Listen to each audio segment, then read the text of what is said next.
de l'équipe au cœur de l'action, du coup au cœur de la victoire ou de la défaite de votre équipe. Du coup, dans cette vidéo, chers amis, on va voir 5 skills ultra importants à maîtriser lorsque vous êtes milieu de terrain. Et ça commence tout de suite dans cette nouvelle vidéo. N'oubliez pas de vous abonner et de liker la chaîne d'Unisport pour être sûr de ne rater aucune vidéo. Et c'est parti. Le premier geste, c'est le Mason Mount Half Turn. En gros, c'est un demi-tour effectué par Mason Mount au moment du contrôle du ballon. Ce demi-tour-là, vous pourrez le retrouver chez beaucoup de footballeurs, notamment Zidane, qui le maîtrise à la perfection, Lionel Messi, etc., etc. En gros, vous allez poser votre pied d'appui près du ballon au moment de le contrôler et effectuer tout simplement un contrôle orienté, en très gros. Mais ce contrôle orienté-là, il ne doit pas uniquement vous servir à vous réorienter dans la direction dans laquelle vous voulez aller, mais à carrément prendre l'avantage sur votre défenseur, sur votre adversaire au moment même du contrôle. Ce contrôle, bien évidemment, il se fait intérieur du pied suivi d'une rotation du buste qui, elle, va vous donner l'impulsion pour changer de direction instantanément. C'est un geste ultra important que vous devez absolument maîtriser si vous voulez évoluer à ce poste. Deuxième geste, c'est tout simplement le De Jong Turn. En gros, le demi-tour de Frenkie de Jong, joueur du FC Barcelone, mon club de cœur, bien évidemment. Contrairement au turn de Mason Mount, la particularité de ce geste, c'est qu'il ne se fait pas sur un contrôle de balle. Concernant Mason Mount, c'était une technique pour pouvoir contrôler les ballons tout en s'orientant, alors que pour Frenkie de Jong, il s'agit de pouvoir s'orienter alors qu'on possède déjà le ballon. La particularité de ce changement de direction, c'est que vous allez effectuer une espèce de feinte de corps juste avant de changer de direction afin d'induire en erreur votre adversaire. C'est grâce à cette feinte de corps que vous allez pouvoir emmener votre défenseur et en même temps prendre l'impulsion pour changer de direction. Geste très important à maîtriser pour un milieu de terrain donc.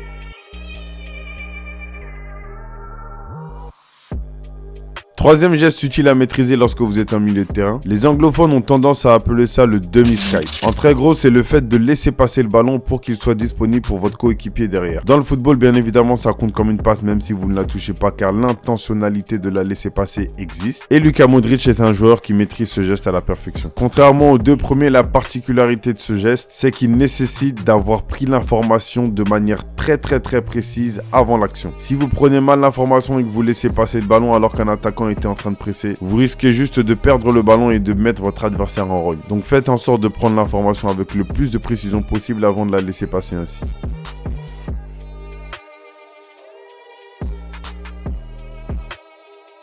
Le quatrième geste, si je me trompe pas, dites-le moi en commentaire, mais c'est un geste qui existe bel et bien dans FIFA, le scoop turn. Le scoop turn, c'est aussi un changement de direction, sauf qu'il s'agit en réalité d'un virage à 90 degrés, du moins presque à 90 degrés. Le principe de ce geste, c'est de faire croire que vous allez dans une direction, puis vous virez totalement à votre gauche si vous êtes droitier, et totalement à votre droite si vous êtes gaucher. Et pour ce faire, lorsque vous commencez ce mouvement, vous le faites intérieur du pied, et à aucun moment le ballon ne doit se décoller de votre pied. C'est-à-dire que votre pied garde le contact avec le ballon jusqu'à ce que vous ayez terminé de changer de direction.